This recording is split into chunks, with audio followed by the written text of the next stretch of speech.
The large metal ship moved silently through the darkness of space. It slowed as it approached the blue and green planet called Earth. The ship was shaped like a crescent moon with sharp points at each end. Small lights blinked along its dark surface. Inside the ship, 5 aliens stood around a large round table. A blue hologram of Earth spun slowly in the air above them. The aliens had gray skin that shimmered with a purple tint under the ship's lights. They stood tall on 2 legs with 4 arms each. Their eyes were large and yellow with slits for pupils like a cat's. "This is it? This is the famous Earth?" Commander Zoltek asked. His voice was deep and rough. He wore a black uniform with silver symbols showing his high rank.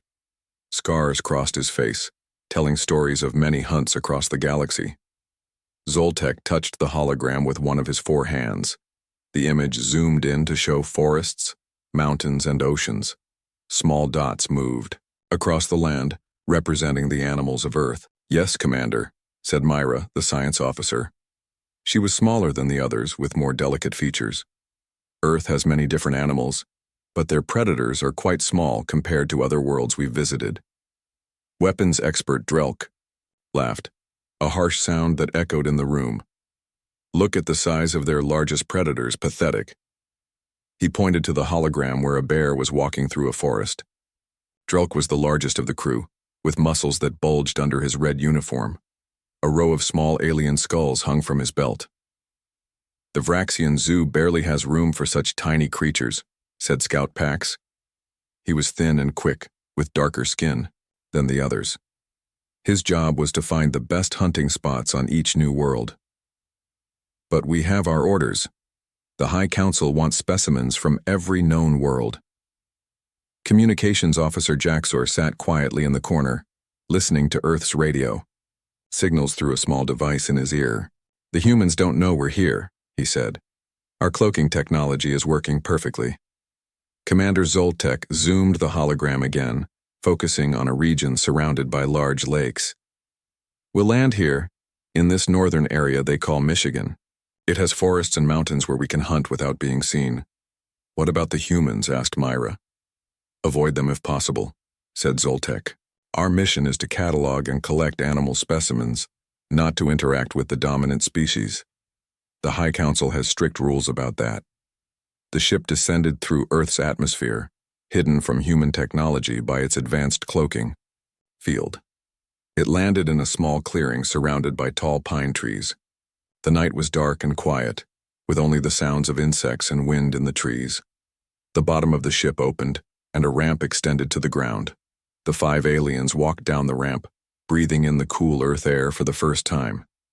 "Set up the base camp," ordered Zoltek.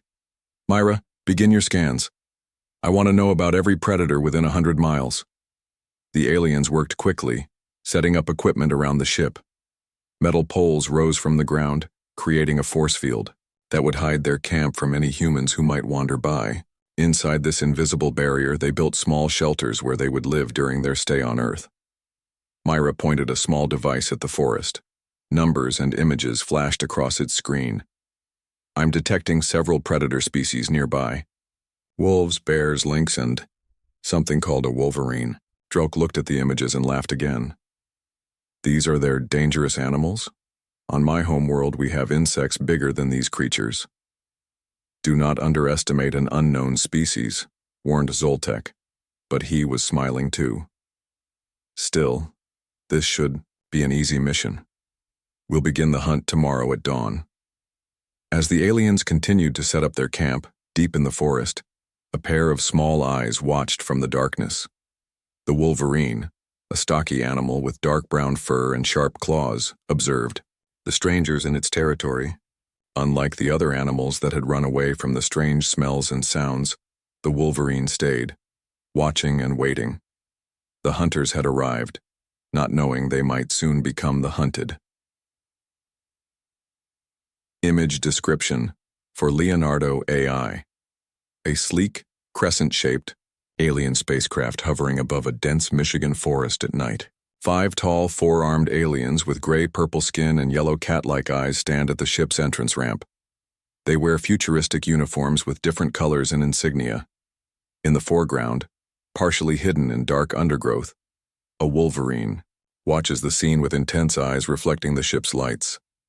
The spacecraft emits a soft blue glow that illuminates the surrounding pine trees, creating an eerie atmosphere. The morning sun filtered through the tall pine trees. Jack Miller adjusted his camera lens as he crouched behind a fallen log. He was a man in his mid-40s with a weathered face and kind eyes. His brown hair was streaked with gray, and he wore a green jacket that helped him blend into the forest. "Anything interesting?" Susan Clark whispered as she approached. She was a park ranger, tall and strong, with short blonde hair tucked under her ranger hat. Her uniform was clean and pressed despite 3 days in the wilderness. "Not yet," Jack said. "But I heard some strange sounds last night, like metal hitting metal, not normal forest sounds." Susan nodded. "I heard it too. And some of the wildlife tracking devices are showing unusual movement patterns. All the animals seem to be avoiding one specific area about 2 miles north of here." Jack packed his camera into his backpack. "Want to check it out?" "That's why I'm here," Susan said with a smile. "The department sent me to investigate any unusual activity. A few hikers reported seeing strange lights in the sky last week."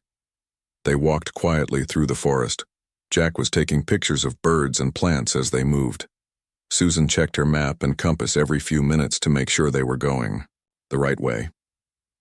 After walking for an hour, Susan held up her hand for Jack to stop. "Look at that," she whispered. Ahead of them, the air seemed to shimmer like heat waves rising from hot pavement. But it was a cool morning, and the strange shimmer formed a perfect circle about 50 yards wide. "What is it?" Jack asked, raising his camera. "I don't know.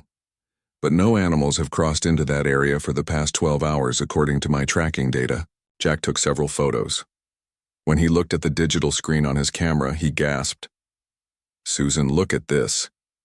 In the photos, the shimmer was not just air. The camera had captured something the human eye couldn't see clearly: a large metal structure and several tall figures moving around it. "What the hell?" Susan whispered. "I think we need to get closer," Jack said. They moved carefully through the underbrush until they were just outside the shimmering area. From this distance, they could hear voices speaking in a strange language of clicks and hums. Jack raised his camera again and zoomed in. He pressed the button just as one of the tall figures turned in his direction. The photo captured a clear image of the alien: gray-purple skin, 4 arms, and large yellow eyes. "Oh my God," Susan whispered. "They're not human." "Aliens," Jack said, his voice filled with wonder rather than fear. "Real aliens." They watched as one of the aliens, the largest one with many scars, dragged something from the forest into the camp. It was a wolf, alive but trapped in some kind of glowing net. The aliens gathered around the wolf, making sounds that seemed like laughter. The scarred alien pressed a button on a small device and the wolf was lifted into the air, suspended in the glowing net. "Pathetic specimen," a mechanical voice said suddenly. Susan and Jack realized they could now understand the aliens some kind of translation device had activated. "This is one of their predators?" another alien voice said.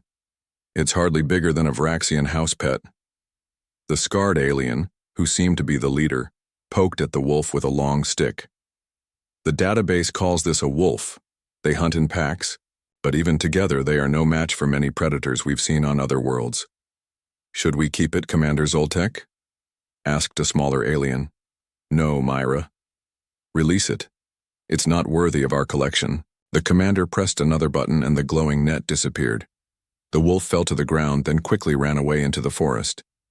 "Tomorrow we'll try to find something called a bear. The scans show it's slightly larger," said the alien. Called Myra, Jack and Susan looked at each other with worried expressions. These aliens were hunting Earth's predators, capturing them and then releasing them if they weren't impressive enough. "We need to document this," Susan whispered. "But we also need to be careful. If they're dismissing wolves as unimpressive, what are they actually looking for?" As they backed away slowly, Jack took one more photo. In the distance, near the alien camp but hidden in the shadows, he saw a small, dark shape watching the aliens. It was low to the ground with a bushy tail. A Wolverine. Image description for Leonardo AI. 2 humans, Jack, a middle-aged man with graying hair and a green jacket holding a camera, and Susan, a blonde woman in a park ranger uniform, hiding behind trees at the edge of a forest clearing. In the clearing is a partially visible alien spacecraft with a shimmering cloaking field around it. 4 armed aliens with gray-purple skin stand in a circle, examining a captured wolf suspended in a glowing energy net. One alien, Commander Zoltek, is poking the wolf with a device. In the foreground, partially hidden in shadows at the edge of the clearing, a Wolverine watches the scene with intense eyes. Morning sunlight filters through the pine trees, creating beams of light in the misty forest air. Back at the alien camp, Commander Zoltek sat on a large metal chair. The other 4 aliens stood in front of him, waiting for orders. The sun was setting, painting the sky orange and purple. "This planet is disappointing," said Drelk, the weapons expert. He kicked at the dirt with his foot. "We've been here 2 days and haven't found a single animal worthy of our collection." "The bears were larger than the wolves," said Scout Pax, "but still not impressive." Myra, the science officer, was looking at a small screen in her hand. "There are some interesting creatures in other parts of this planet. Large cats called lions in Africa, massive water predators called sharks in the oceans. We could move. Our hunting grounds." Commander Zoltek stood up. He was bored and annoyed. "No. We have only 5 more days before we must return to Vraxia. Moving the ship would waste time." Communications Officer Jaxor, who rarely spoke, stepped forward. "Commander, what if we made this more interesting? A contest, perhaps?" Zoltek's yellow eyes narrowed. "What kind of contest?" "Each of us chooses 1 Earth predator to hunt and capture," Jaxor explained. "The one who brings back the most impressive specimen wins first choice of hunting grounds. On our next expedition." The commander's mouth curved into a smile showing pointed teeth. "An excellent idea. It will make this boring mission more entertaining." The other aliens nodded in agreement. They loved competition. "I will hunt the bear," said Drelk. "It may be small, but it has strength." "I will find one of the mountain cats," said Scout Pax. "They are fast and have sharp claws." "I will capture a wolf pack leader," said Jaxor. "The database says they have complex social structures." Myra was still looking at her screen. "Commander, what about you? What will you hunt?" Zoltek thought for a moment. "What is the most dangerous predator in this region? Not the largest, but the most fierce." Myra scrolled through the data. "According to Earth records, there is a small but extremely aggressive animal called a Wolverine. Humans consider it one of the most fearless creatures on the planet. Pound for pound, it is said to be among the strongest mammals." Drelk laughed loudly. "A small creature?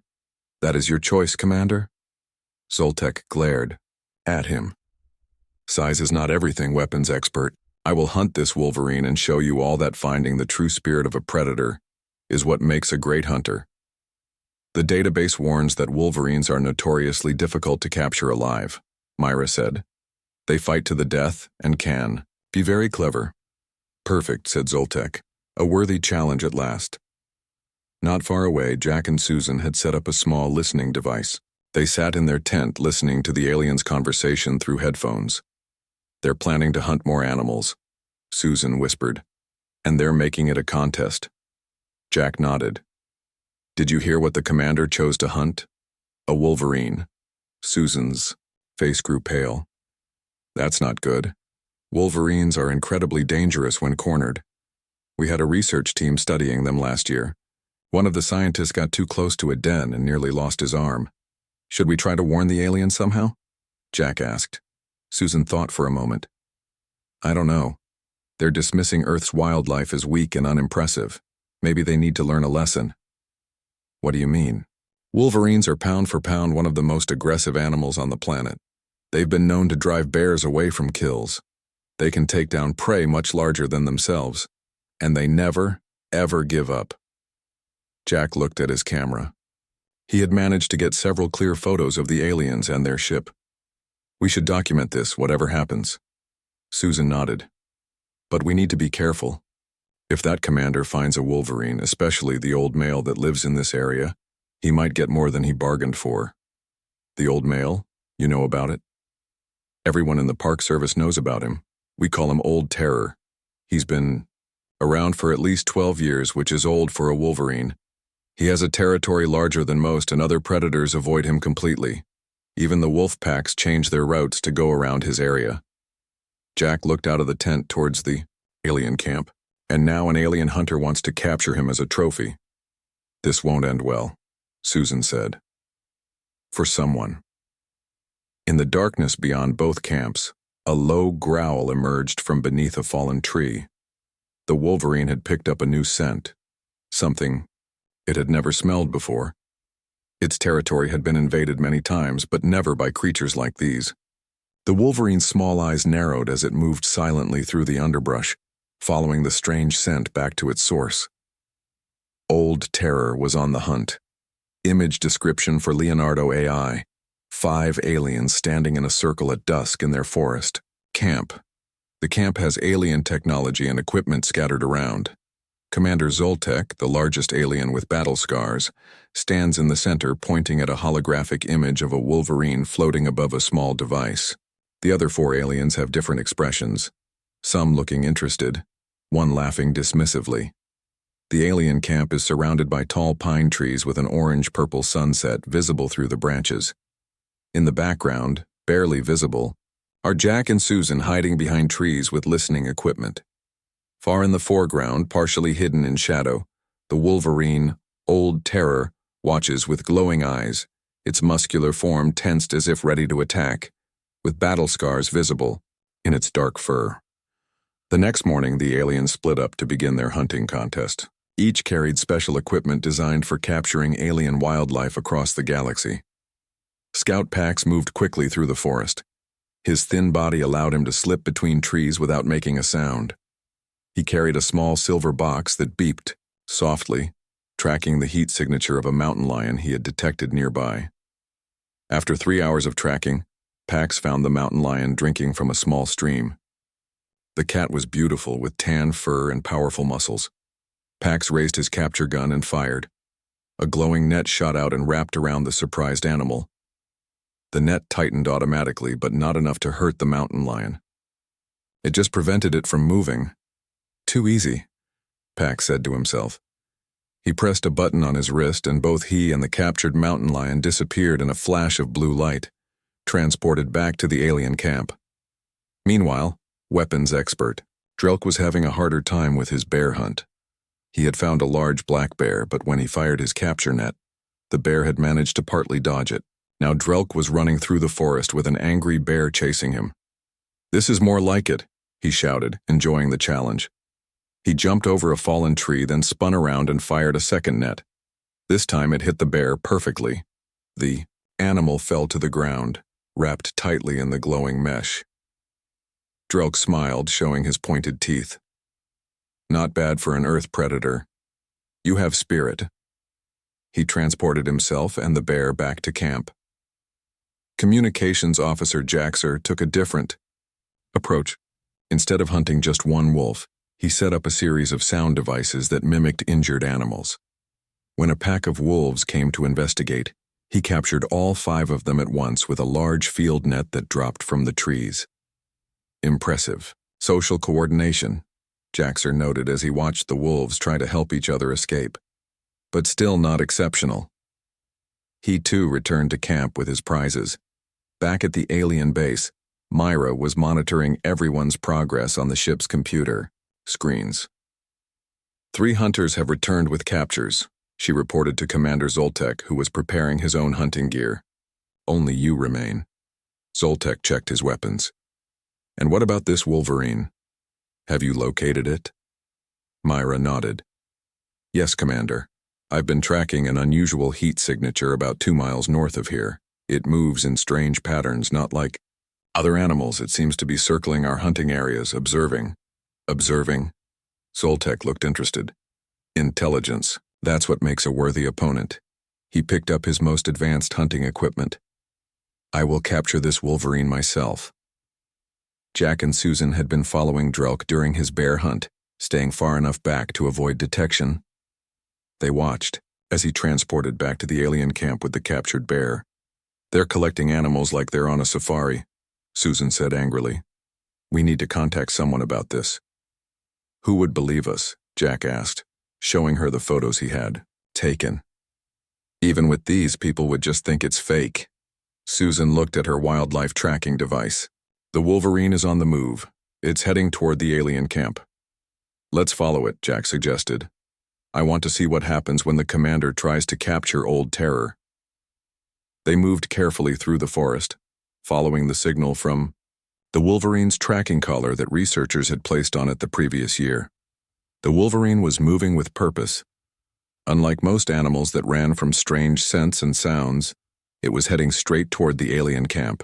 Its powerful body moved low to the ground, dark brown fur blending with the shadows under the trees. Commander Zoltek had set out alone, carrying only his capture gun and a small device that tracked the Wolverine's heat signature. He moved confidently through the forest, certain that he would return with the most impressive trophy.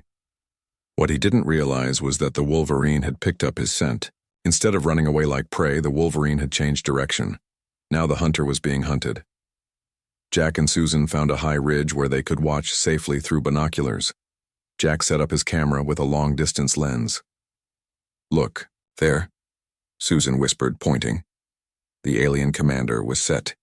Old Terror was not an ordinary Wolverine. Most Wolverines lived 6 to 7 years in the wild. Old Terror had survived for 12 years, making him ancient by Wolverine standards.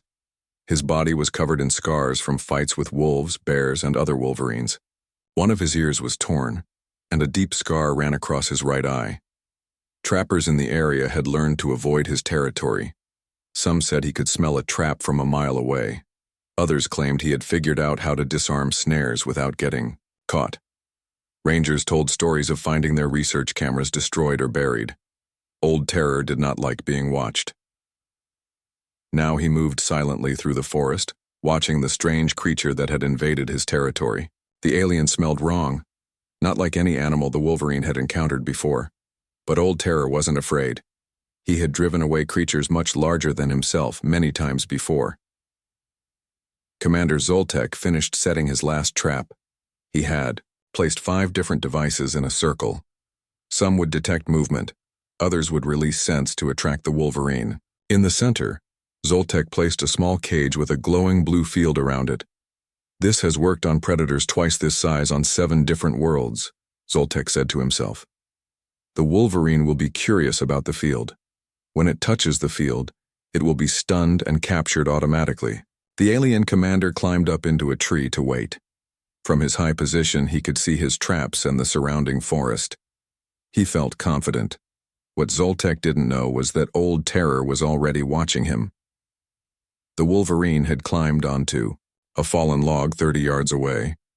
His small black eyes studied the strange objects the alien had placed on the ground. Old Terror could sense the electricity and strange energies coming from the devices. They reminded him of the shocking traps humans sometimes left in the forest. Old Terror sniffed the air. The alien was trying to use scents to lure him in. But the Wolverine was not fooled. Instead of approaching the traps, he circled around, staying downwind so the alien couldn't smell him. Jack and Susan watched through their binoculars from the ridge. Look at that, Jack whispered. The Wolverine is avoiding all the traps. It's like he knows exactly what they are. Susan nodded. Old Terror has probably escaped hundreds of human traps in his lifetime. He seems to understand that the alien devices are dangerous. The Wolverine continued to circle. Each time he completed a circle, he moved a little closer to the tree where Zoltek was sitting. The alien was focused on his traps, expecting the Wolverine to approach them. He didn't notice that he was the real target. After an hour, Zoltek began to get impatient. He took out a small device and pressed a button. One of the traps began to make a high-pitched sound, like an injured rabbit. Old Terror's ears twitched at the sound, but he didn't move toward it. Instead, he crept closer to the base of Zoltek's tree. Why isn't it working? Zoltek muttered. He pressed another button and a different trap released a stronger scent. According to the database, these are irresistible to Earth predators. Ani, the ship Myra was monitoring Zoltek's hunt on the computer screens. She noticed something unusual in the heat signature readings. "That's strange," she said to herself. "The Wolverine's pattern of movement doesn't match any predatory behavior in our database. It's not hunting like a predator should. It's hunting like a soldier." Myra tried to contact Zoltek through his communication device. "Commander, the Wolverine is displaying unusual tactical intelligence. Exercise caution." But Zoltek had turned off his communication device to focus on the hunt. He didn't hear Myra's warning. Old Terror had now reached the base of the tree. The alien was 20 feet above him, still looking out at the traps. The Wolverine began to climb, his powerful claws digging into the bark. Wolverines were not known as tree climbers, but Old Terror had learned many skills in his long life. Jack took photo after photo. "I can't believe what I'm seeing," he said. "The Wolverine is climbing the tree. It's going after the alien directly." Susan's eyes were wide. "In all my years as a ranger, I've never seen a Wolverine climb like that. This is incredible." Commander Zoltek heard a scratching sound below him. He looked down just as Old Terror reached the branch right beneath his position. For a moment, alien and Wolverine stared at each other. Then Old Terror bared his teeth and growled, a deep, threatening sound that echoed through the forest. For the first time since arriving on Earth, Commander Zoltek felt afraid. Image description for Leonardo AI. A dramatic forest scene with a large pine tree in the center. Halfway up the tree is an alien hunter, Commander Zoltek with gray-purple skin and 4 arms, looking down in shock.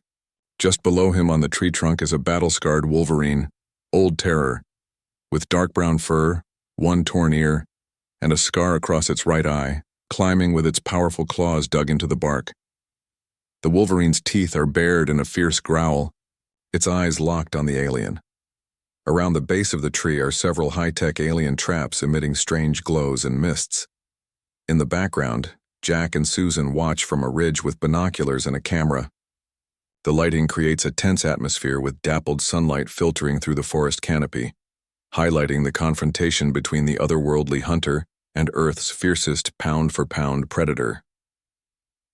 Commander Zoltek quickly recovered from his surprise. He was a veteran hunter who had faced dangerous creatures across many worlds. He would not be frightened by this small Earth predator, no matter how cleverly it had stalked him. "So you want to challenge me directly?" Zoltek said, reaching for his capture gun. "Impressive strategy, little beast." Old Terror growled again, his muscles tensing. Before Zoltek could aim his weapon, the Wolverine lunged upward, powerful jaws snapping. The alien moved with incredible speed, swinging to a higher branch. He aimed his capture gun and fired. The glowing net shot out, but Old Terror was already moving. The Wolverine dropped to a lower branch, the net missing him by inches. "Fast," Zoltek muttered. "And smart." He was beginning to respect this Earth. Predator Old Terror circled the trunk of the tree, keeping it between himself and the alien. Then he surprised Zoltek again by jumping to a nearby tree. The Wolverine moved through the branches with unexpected agility for an animal not known for climbing. Zoltek followed, jumping from tree to tree. His 4 arms gave him an advantage in the treetops, but the Wolverine knew these woods better than any visitor could. On the ridge, Jack and Susan watched the chase through the trees. "This is amazing," Jack said, taking photos as fast as he could. "The Wolverine is leading the alien on a chase away from the traps." Susan nodded. "Old Terror is smarter than anyone realized. He's not just running away. Look where he's heading." Jack looked through his binoculars. "Isn't that—" "Yes," Susan said. "The old rock slide. The area is full of caves and tight spaces. Perfect for a Wolverine, but terrible for something as big as that alien." The chase continued. Zoltek was growing frustrated. Every time he got close enough to fire his capture net, the Wolverine would dive into a space too small for the alien to follow, or make a sudden turn that Zoltek couldn't match. After 20 minutes of pursuit, they reached the rock slide. It was an area where part of the mountain had collapsed years ago, creating a jumble of boulders and small caves. Old Terror dropped from the trees and darted between 2 large rocks. Zoltek jumped down and followed. He was determined to catch this clever creature now. He wanted to show it to his crew, proof that Earth had at least one predator worthy of respect. The aliens stopped and looked around. The Wolverine had disappeared among the rocks. Zoltek activated a device on his wrist that showed heat signatures. He saw the Wolverine's heat trail leading into a narrow space between two boulders. "I have you now," he said, approaching the opening. But when he bent down to look inside, he saw only darkness. The Wolverine wasn't there. Suddenly, Zoltek felt something heavy land on his back. Old Terror had circled around and climbed up on a boulder above the alien. Now the Wolverine was on Zoltek's shoulders, powerful jaws clamping down on the alien's equipment pack. Zoltek spun around, trying to grab the Wolverine. But Old Terror's teeth had already ripped through the pack. Sparks flew as the Wolverine bit through wires and metal. The alien's capture gun made a high-pitched whine as it malfunctioned. "Stop!" Zoltek shouted, now genuinely alarmed. His equipment contained powerful energy sources that could be dangerous if damaged. Old Terror didn't stop. The Wolverine's jaws were designed to crush bone. They had no trouble crushing the alien technology. With a loud bang, Zoltek's main power unit exploded. The force threw both the alien and the Wolverine in opposite directions. Zoltek hit a large boulder, dazed. His uniform was smoking and two of his forearms hung limply at his sides. Most of his hunting equipment was destroyed. Old Terror landed on his feet, shaking his head. The explosion had singed his fur, but the Wolverine seemed otherwise unhurt. He turned to face the alien again, ready to continue the fight. Zoltek staggered to his feet. For the first time in his hunting career, he was outmatched. This small Earth predator had not only avoided his traps but had turned the hunt around completely. The alien reached for his emergency transport button with his one working arm. But before he could press it, a storm rolled in suddenly over the mountains. Thunder crashed and lightning flashed. Heavy rain began to fall. The transport button sparked an FA. Back at the alien ship, Myra was growing worried. The storm had disrupted their communication systems and Commander Zoltek had not returned or made contact for over 2 hours. "We need to find him," she told the other aliens. "The commander's life signs are weak and he's not responding to calls."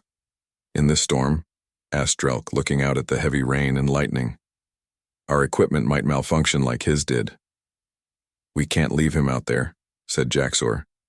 "He would do the same. For any of us." Pax nodded. "Jaxor is right. We go together, all 4 of us." They gathered emergency medical supplies and backup transport devices. Then they stepped out into the storm, following the commander's last known coordinates. Meanwhile, Jack and Susan had moved closer to the rockslide area, taking shelter under a large overhanging rock. The rain poured down around them, but they were relatively dry. "We should help the alien," Susan said, watching through her binoculars. "He's injured." Jack looked uncertain. "How? We don't know anything about their biology. And Old Terror is still out there watching him." Susan reached into her backpack and pulled out a flare gun. "This might scare the Wolverine away long enough for us to approach." "And then what?" Jack asked. "I don't know. But we can't just let the alien die out here." Commander Zoltek had managed to drag himself into a small cave between 2 boulders. He was losing blood from several wounds and the damage to his arms was severe. Without his equipment, he had no way to call for help or transport back to the ship. The Wolverine paced back and forth outside the cave entrance.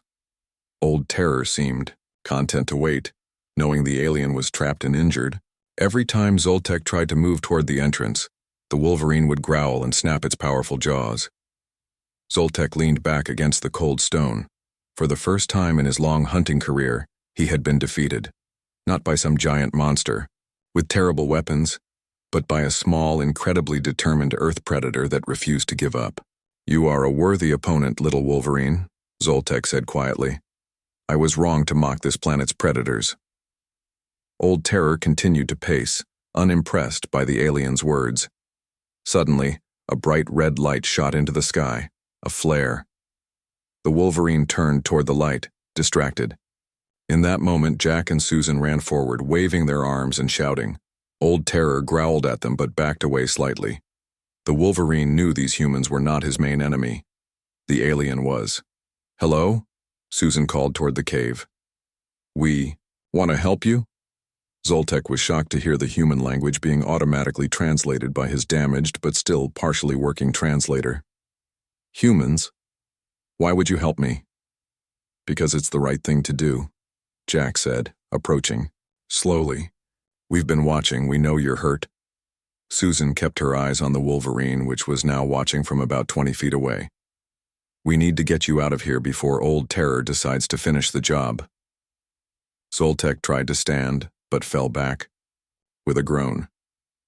My crew, they will be looking for me. Then we'll help them find you, Jack said.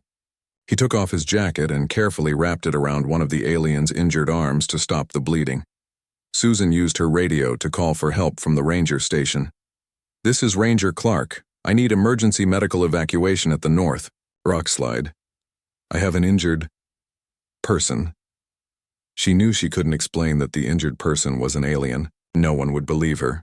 As they worked to help Zoltek, they heard voices calling from the forest. 4 figures approached through the rain, the other aliens. Commander, Myra called, rushing forward when she saw Zoltek. The aliens stopped when they saw the humans helping their leader. For a moment, no one moved. Then Myra stepped forward again. You are helping him? Even though we came to your planet as hunters, Jack nodded. Everyone deserves help when they're injured. The aliens looked at each other, seemingly confused by this response. In their culture, enemies did not help each other. As the alien crew began treating their commander's injuries, Old Terror watched from a distance. The Wolverine seemed to understand that the hunt was over. With a final growl, he turned and disappeared into the forest, satisfied that he had defended his territory successfully. Susan watched him go. There he goes, Earth's fiercest defender. Jackie smiled. And the alien's greatest teacher.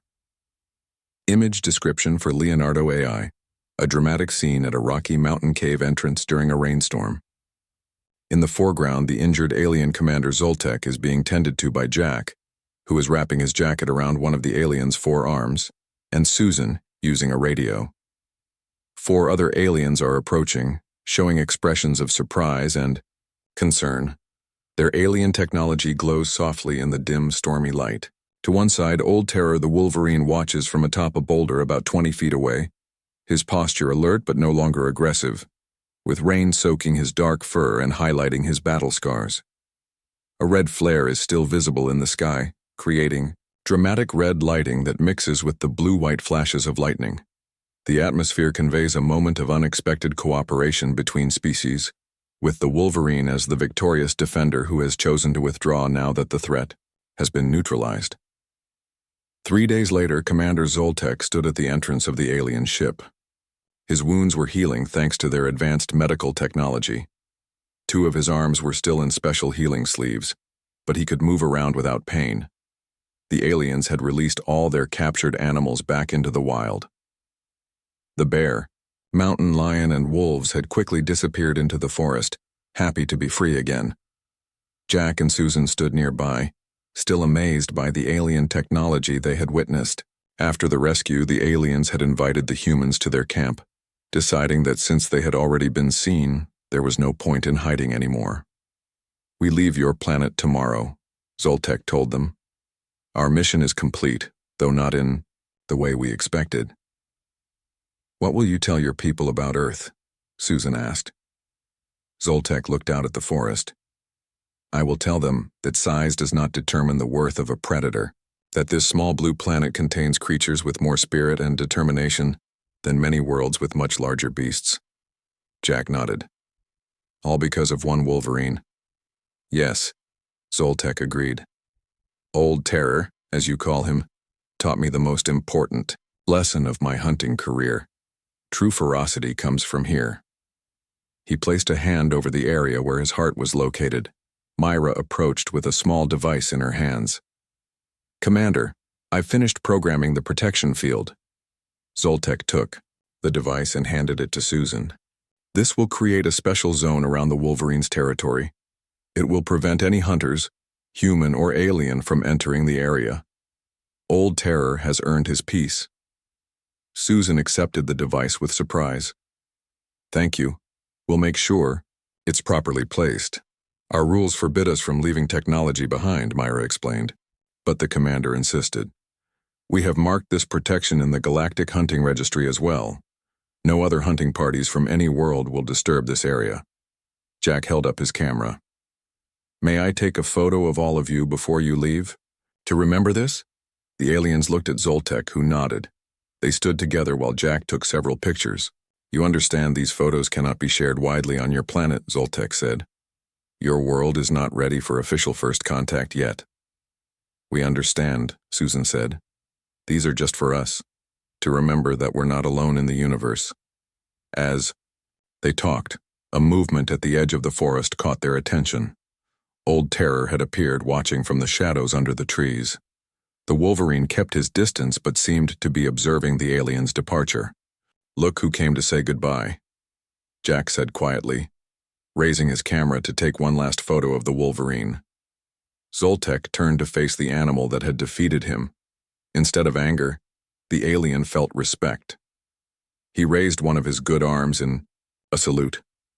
Farewell, worthy adversary, he said. Your planet is safe from our kind because of you. The Wolverine watched for a moment longer, then turned and disappeared back into the forest. The next morning, Jack and Susan stood on a hillside and watched as the alien ship rose silently into the sky. It hovered for a moment, then shot upward, with incredible speed, disappearing among the clouds. Do you think anyone will believe us? Jack asked, looking at the photos on his camera. Susan shook her head. Probably not, but we know the truth. And that's enough. They hiked back through the forest toward the ranger station.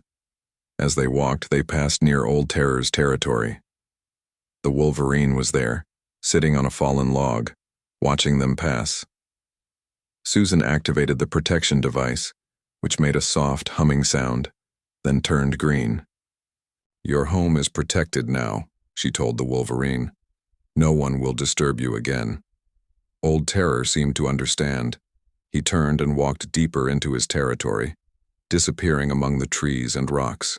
The small but mighty defender of Earth had won his battle against visitors from the stars, and in doing so, had changed how an entire alien civilization would view Earth forever. Back on their home world, the Vraxians added a new warning to the Galactic Hunting Registry. Earth, home of the Wolverine. Approach with extreme caution. Image description for Leonardo AI.